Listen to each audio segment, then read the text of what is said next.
This session covers the typical nurturing campaign which most of the clients use. Now, this is just a typical nurture campaign or a life cycle campaign stages which I'll be showing today. It's not necessary that each client follows the same stages. They may have lesser stages, more stages, or a subset of what I'm going to show today. But typically, a campaign, a life cycle campaign begins with a welcome email. A welcome email is basically an email which is sent out to people who have just started the process of registering to the website. So a person goes to the client page, creates a new account, and fills up a few details. Once that is done, an email is shot out to that person, and that's called a welcome email. Normally, a welcome email talks about confirming that the person's details have been added to the system. It also contains the username, the password which the person has added to the system. The person normally can store this email for reference and future use. After the welcome email, normally the next stage is activation. So, in most cases today, uh, if you see closely, once you register, you will get an email with a link. This is an activation link. So the client basically wants you to click on the link to confirm that the email address which you have provided is a legitimate address. When you click on the link, you're basically confirming and activating your account. So this is your activation campaign or activation stage of the journey. Once activated, the client expects the customer to do transactions.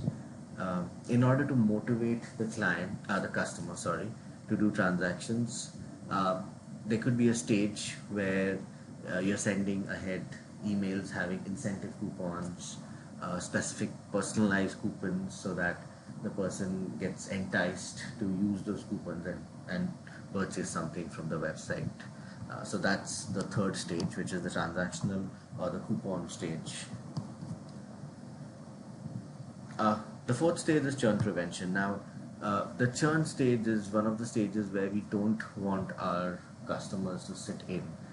This is a stage where you have a customer who's activated, who's ready to do transactions, but surprisingly, he's not done any transactions.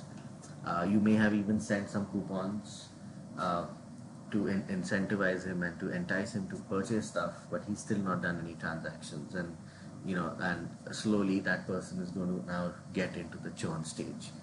You run a campaign which is typically called churn prevention, where you want to prevent this customer from leaving this journey.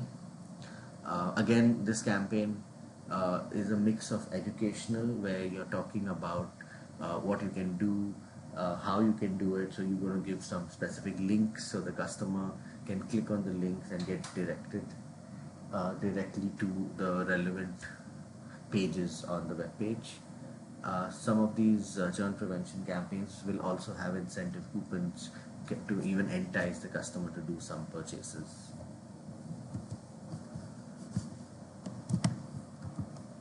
The next part or the next stage is reactivation. Now, once the customer reaches the churn bucket, uh, in case he's still not done any transactions, then this customer will start being termed as inactive or dormant.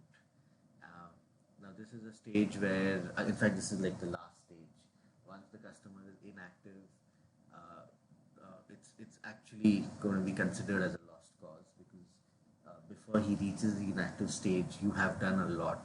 You have given him a lot of coupons, you have enticed him, you have educated him, but he's still not done any purchases. Clients still, what they do is, typically towards the end of the year or maybe towards the mid-year, they run specific reactivation campaigns which are specifically targeted towards these dormant customers. So the idea is to once again, incentivize them, give them some coupons, and try to get them back into the active journey. Now, this is your typical life cycle stage. What runs in parallel with these life cycle stages would be your ad hoc campaigns, which are your one-offs, a Valentine's Day campaign, a Black Friday campaign. These are all ad hocs or one-off campaigns. Along with them, you also have a statement type of a campaign. Now, let's consider a bank, right? So, if you have an account with a bank, always towards the end of the month, you're going to get a statement.